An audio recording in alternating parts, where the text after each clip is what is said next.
So hello mga ka-viewers, napunta karon sa video akong gi-feature ang pako or sa English pa fern.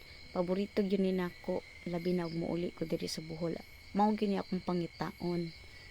So karon bisag Pasko, magluto gyapon ta ani kay naa man ni. So bless na gihapon ta na atay sud-an nga ingani no. So ang nagkuha day ani ang akong papa ug akong mama. Why?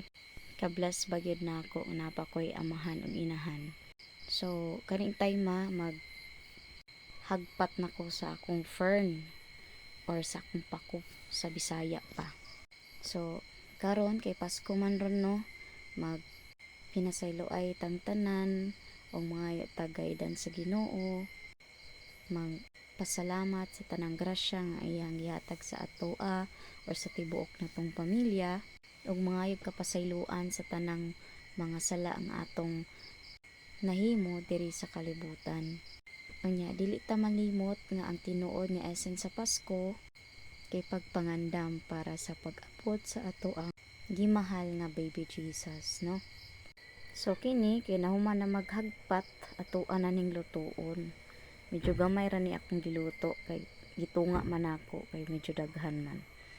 Nya mauna ni di ba palangga kay ko sa akong mama.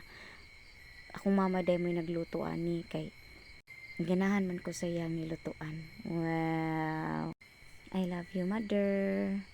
Oh, nya kapit naman ang maluto. Mao na ni ang resulta. Wow, I love it. My favorite. Nya feature po na mo among ubang sudan karong gabi una no. Advance bigkaon. Wala jud kahulat. Gigutom nami. Diri ra taman. Bye.